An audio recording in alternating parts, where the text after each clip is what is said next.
Welcome to Anjana classes. आज हम कक्षा 10 की हिंदी पाठ्यपुस्तक स्पर्श के प्रथम पाठ साखी के बारे में जानेंगे, जो कबीर द्वारा लिखी गई है। इन्होंने अपनी कविताओं के द्वारा धार्मिक आडंबरों पर चोट किया है।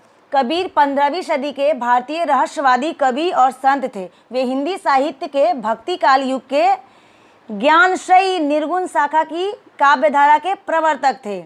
बच्चों, भक्ति की दो शाखाएं हैं, सगुण और निर्गुण। सगुण भक्ति से अर्थ है प्रभु के अवतारों को मानना, जिसमें मीरा, सूरदास आदि आते हैं। निर्गुण अर्थ है कि कण कण में व्याप्त है को प्रभु को मानना। जैसे कि उनका मानना था कबीर को, कोई रूप नहीं है, भगवान का कोई रूप नहीं है, वो जन्म नहीं लेते हैं, वो हमारे हृदय में ही वास करते हैं। और इसके अंतर्गत आते हैं कबीर और रहीम। तो चलिए, तो हम उनकी साखी के पहले कबीर के बारे में जानते हैं।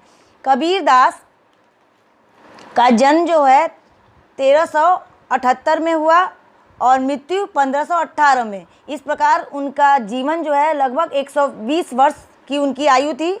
और माना जाता है कि उनके जन्म के संबंध में बहुत सारी कहानियाँ प्रचलित है। कहा जाता है कि काशी के समीप लहरतारा नामक तालाब के किनारे नीरू नामक जुलाहे को एक नवजात शिशु पड़ा हुआ मिला।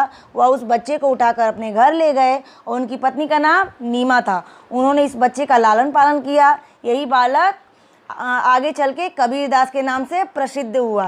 और सोचिए, जिस बालक का नाम में ही वीर हो, वो क्या होगा, आगे चल के क्या हुआ होगा। तो चलिए आगे चलते हैं। कबीर ने कोई विधिवत शिक्षा प्राप्त नहीं की, अर्थात वो पढ़े लिखे नहीं थे। उन्होंने बचपन से ही जुलाहे का काम अपने माता पिता के साथ सीखा। कबीर दास बाल्यकाल से ही भक्ति भावना उनके अंदर विकसित थी। वे अधिकांश संत महात्माओं के संगत में रहते थे। उनके आध्यात्मिक गुरु कौन थे? स्वामी रामानंद थे। कबीर सत्संग भी किया करते थे और जुलाहे का काम भी किया करते थे। कबीर के युग में सामाजिक, धार्मिक, राजनीतिक विषमताएं भयंकर रूप लेके फैली हुई थी। उन्होंने निर्भय होकर सभी प्रकार की विषमताओं का डटकर विरोध किया है और उस पर उन्होंने लिखा भी है, चोट भी किया है। वे अपने अनुयायियों के साथ एक स्थान से दूसरे स्थान पर भ्रमण करते थे और अपने सत्संग में वे सामाजिक बुराइयों और आडंबरों का विरोध भी करते थे।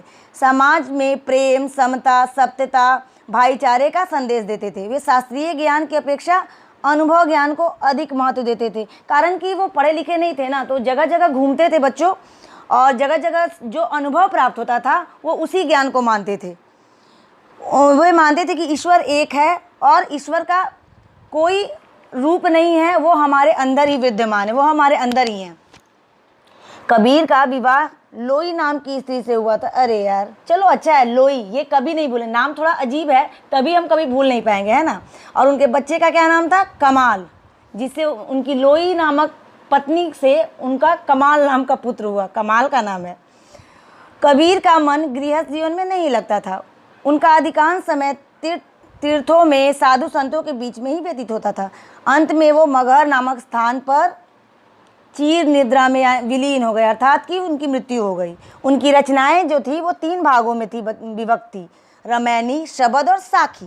साखी में दोहे होते हैं, दोहे अर्थात 2 लाइन में जो होता है उसे दोहे बोले। और रमैनी में चौपाइयाँ अर्थात कि वो 4 लाइन में होती है। और साखी अर्थात जिसको जो प्रत्यक्ष रूप से देख के और लिखा जाता है उसे हम बोलते हैं साखी। ठीक है, साखी का मतलब समझे आप? चलिए तो आगे बढ़ते हैं। साहित्यिक विशेषताएं क्या थी उनकी? कबीर पढ़े लिखे नहीं थे। उन्होंने अपने बारे में स्वयं लिखा है, ये मसी कागज़ छुओ नहीं, कलम गही ना हाथ, मतलब कि कागज़ को हाथ से छुआ नहीं है और कलम हाथ में पकड़ी नहीं है। अपने बारे में उन्होंने कहा है। वे समाज में भ्रमण करते थे।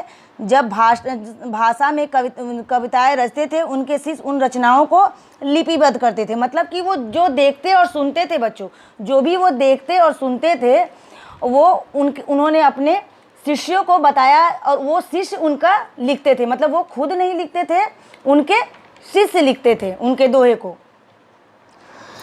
उन्होंने गे पदों में रचना की है, छोटे छोटे दोहे बनाकर समाज का पथ प्रदर्शन किया है। और एक बात और, वो अलग अलग जगहों पर घूमते थे, इसीलिए उनकी जो भी साखियाँ, जो भी दोहे हैं, वो एक अलग भाषा का मिश्रण, अलग अलग भाषाओं का मिश्रण, जैसे कि अवधी, राजस्थानी, भोजपुरी, पंजाबी, ये सभी भाषाओं का मिश्रण था। इसीलिए इसका एक अलग नाम दे दिया गया सधुकड़ी। इस भाषा को क्या कहते थे, इसको बेमेल खिचड़ी भी बोला जाता था, और एक इसका नाम दे दिया गया था क्या, सधुकड़ी। वो भाषा आगे चल के सधुकड़ी कहलाई। उनके पदों में लय और प्रवाह हैं, उनके दोहे, मतलब कि उनका दोहा एकदम गाया। आप कबीर दास की अमृतवाणी अक्सर आप लोग सुनते हैं, तो उसमें लय और सुर तो वाकई होते थे ना, तभी ना आज भी कबीर दास की अमृतवाणी इतना सुनते हैं हम लोग, है ना। और चौपाइयों में संदेश निहित रहता है, मतलब कि उनकी चौपाइयाँ जो होती हैं वो हमें कुछ न कुछ संदेश देती हैं। उनके दोहे चौपाइयाँ स्वाभाविक छंदों एवं नियमों से अनुकूल रहती हैं। तो बच्चों, अगर आपको ये वीडियो अच्छा लगे तो प्लीज़ सब्सक्राइब कीजिए और लाइक कीजिए। Thank you. और नेक्स्ट पार्ट मीन्स कि कबीर की जो साखी है उसका वेट करें। Okay, thank you.